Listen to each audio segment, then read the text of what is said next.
Hello, this is a follow-up to the last video I did, kind of teasing you about the Bassman circuit and the schematic. Here's the schematic that everybody knows and looks and prints off the internet. But I've been in a little bit of a debate with a major amp manufacturer, just talking about Fender quality control back in the late 50s, and talking about, I felt like sometimes the old TV repairman that had to fix another one of these amps back then, which they were made to be serviceable, which is great. That's why they still are going strong today. But I was complaining a little bit about the consistency between the amps, and I wanted to show you and document some of the points that I found out are discrepancies between amps just within 1 year. This is a fairly clean 1959. When I got it, it seemed like it had been untouched. I actually had to replace these two Astrons right here in the phase inverter because one shorted out at a gig, one of the first gigs I used it on, and that was it. You know, I replaced both, even though the other one was still okay. And this one over here, that one's been retweeted, you can see. This one over here is a 1960. And this is going to be a little bit long-winded because there's a lot of stuff going on with these amps. And just bear with me, you'll probably get some pretty good tips and tidbits out of this electronically if you're building an amp. Because what I'm trying to tell you is this schematic, at first I was going to tell you to throw it in the trash, because you can see all these red marks on here. These are all the differences that I documented between this schematic and my amps, both amps. And then I transferred them over to this is actually the layout, and this is the schematic, and made the same notes over here in some places, not all of them. But my goal between these two amps is I wanted to make the 1959, this one right here, sound as good as the 1960. And I kept doing things. I found out the polarity on these tubes was wrong. And in the Fender factory with their quality control, they weren't concerned with the polarity on these tubes.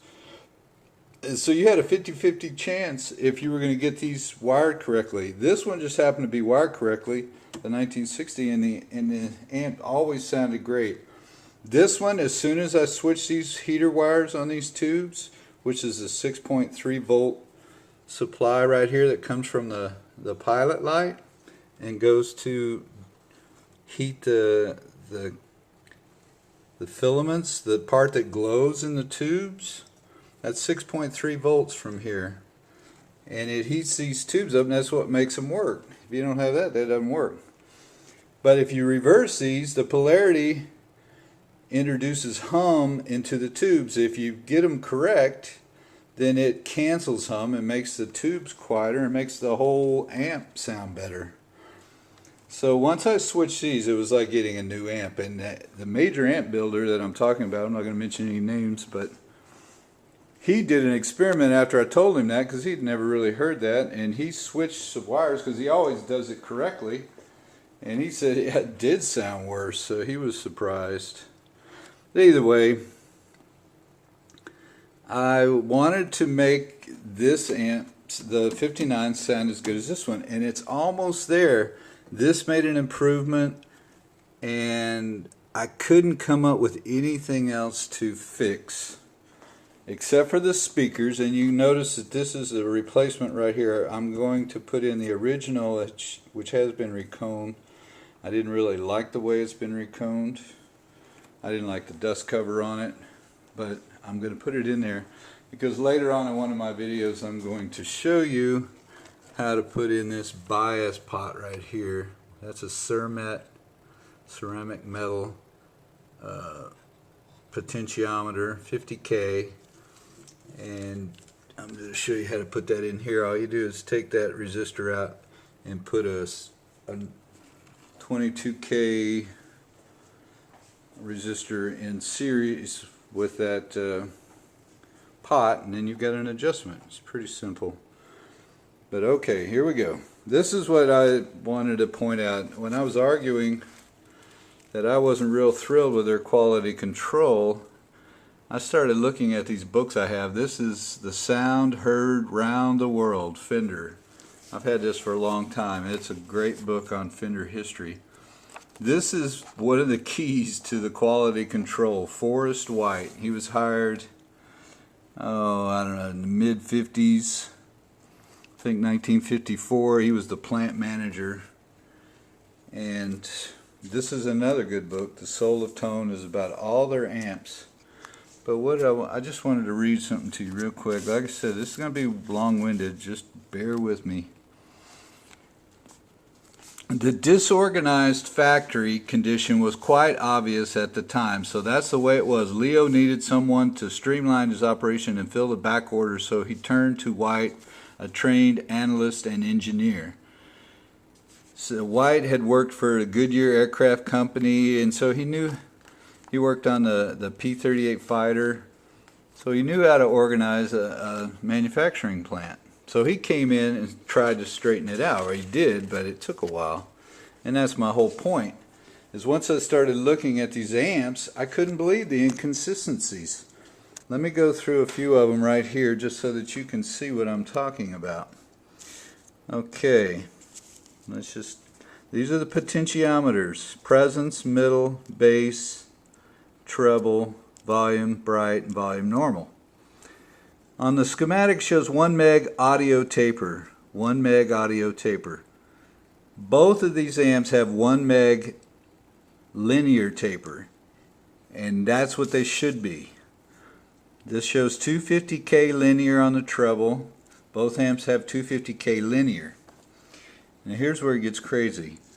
You're supposed to have a 1 meg audio. The 1960 that sounds so good is a 1 meg audio taper. The 1959 is a 250K linear, just like the treble. So it's like they just grabbed whatever they could and put it in there.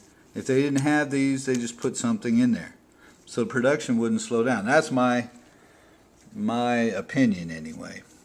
And then there's a big thing about, does your amp have this 4.7K? Well, I jumped here. Okay. The middle shows 25K linear.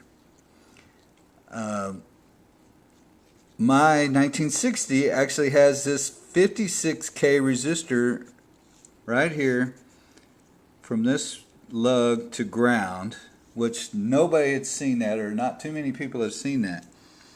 So when I pulled the pot, it was a 50K linear.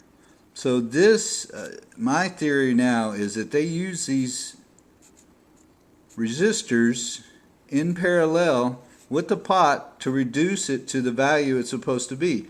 If you put an ohm meter on this, it comes out to about, I actually measured it, 24K ohms. So it's within the 10-20%. And in this, the presence is supposed to be a 5K linear, and I don't think, I'd be surprised if you find any of them with 5K linears. And so they have this 4.7K resistor. A lot of the amps have this on them, and both of mine do. And what I had read that this was there to bleed off some of the possible leakage of DC voltage that would make the pot sound scratchy when you turn it. But my new theory is that they put this on here to reduce the 25K pot, which is what was on my 59, or a 50K pot, not a 5K. One had a 25 and one had a 50. You put this resistor on there, and that reduces it down to, I think one read 4.4 and the other one was 3.9K. So I'm thinking that's why they added these resistors. That's why they're there, is to get the pots within the range that they're supposed to be in. So they basically were running out of parts and putting in there whatever they had and then using resistors only on these two because they ground out here, and that resistor works better that way. I don't know if you can really do it on these other pots. Like I said, I'm not an electronic engineer. I'm showing you the differences. All these are different in my amps except maybe the treble. The treble is the only one that's consistent. Now this resistor here is called a slope resistor. It shows 56K on this schematic. It's 100K ohms on both of my amps. So that's a difference. Then you see, I've seen pictures of amps on eBay of the guts. Both of these capacitors that come off of this slope resistor show 0.02 microfarads or UF, and my amps, both of them have a 0.1 here and then a 0.02 like the schematic here, and I think that should probably be correct because those sound better, and I'll show you why I think that. Then there's one other resistor they call the tail resistor on the phase inverter. The schematic shows a 10K. My 60 that sounds so good is actually a 6.8K 1 watt. The 1959 is a 10K, and it looks like somebody actually changed it. Here it is. That's the 6.8K in the 1960. This is the 10K in the 1959. And to me it looks like this solder joint has been touched. So I'm thinking somebody either changed this, because see, these don't look like they've ever been touched. They're still kind of dull. This one's pretty shiny. And I think somebody either read the schematic and said, well, this should be a 10K, and somebody put the wrong one in there. Well, Fender did all kinds of things and never documented it on this schematic.